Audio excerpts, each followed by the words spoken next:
রাধে রাধে বন্ধুরা, জয় গৌর জয় নিতাই। আজকে শ্রী মায়ের যে কাহিনীটি বলবো সেটি হচ্ছে জগৎকে আপনার করে নিতে শেখা। করে নিতে শেখো, জগৎকে আপনার করে নিতে শেখো। মা তো সবসময় এই কথাই বলে গেছেন, সকলকে নিজের মনে করো। যাই হোক, আমি কাহিনীটিতে আসছি। মা ঠাকুরের মতো কোনো বিশেষ সাধনা করেননি, তবু কেবল দেহ মন পবিত্র রেখে খুব জপ ধ্যান করে আর সংসারের কর্তব্য যখন যেটি এসেছে অক্লান্তভাবে মনে প্রাণে, তখন সেটি করেই তিনি ঠাকুরের মতো খুব উঁচু অবস্থা লাভ করেছিলেন। ভগবানের চিন্তায় তাকে ঠাকুরেরই মতো স্থির হয়ে যেতে অনেকেই দেখেছে। ঠাকুরের সঙ্গে এক হয়ে গিয়েছিলেন তিনি। নিজেই বলেছেন, ঠাকুরও আমাকে আবেদভাবে দেখবে। 1920 খ্রিস্টাব্দে 21শে জুলাই রাত্রি 1:30টার সময় মা স্থূল দেহ ত্যাগ করেন। পরদিন বেলুড় মঠে নিয়ে গিয়ে গঙ্গা তীরে তার মৃতদেহের শেষকৃত্য করা হয়। ঠিক সেখানেই 1921 খ্রিস্টাব্দে মায়ের শরতের চেষ্টাতে মায়ের মন্দির হয়েছিল।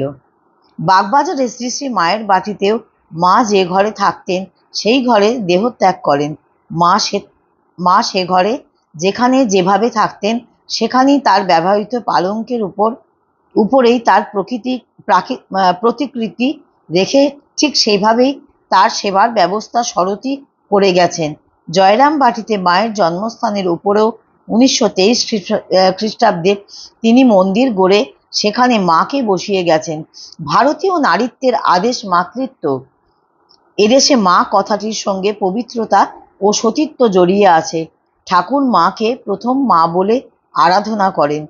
একজন স্ত্রীলোককে ভৈরবী ব্রাহ্মণীকে সাধনার প্রথম গুরু করে এবং শ্রী শ্রী মাকে ঈশ্বর জ্ঞানে পুজো করে ভারতীয় নারীত্বের এই আদর্শকে শত সম্মান দেখিয়ে কত উঁচুতে তুলে গিয়েছেন, আর শ্রী শ্রী মাকে রেখে গিয়েছেন সেই আদর্শে সর্বোচ্চ শিখরে বসিয়েছিলেন।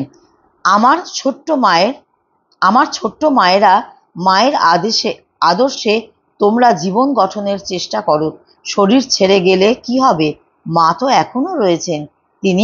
তিনি তোমাদের সাহায্য করবেন, শক্তি দেবেন। মায়ের মতো ভগবানকে খুব ডাকবে, পবিত্র থাকবে। কুড়েমি কখনো করবে না, শিক্ষিতা হবে।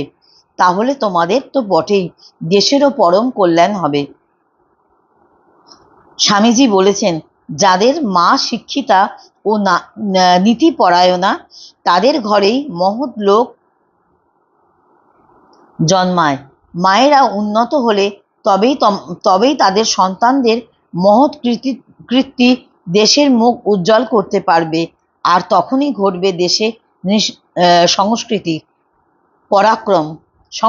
পরাক্রম, জ্ঞান ও ভক্তির নবজাগরণ। এরকম মায়েরই তো ভারতকে পুণ্যভূমি করে রেখেছেন। এরকম মায়েরাই তো ভারতকে পুণ্যভূমি করে রেখেছেন। মহামানবের সাগর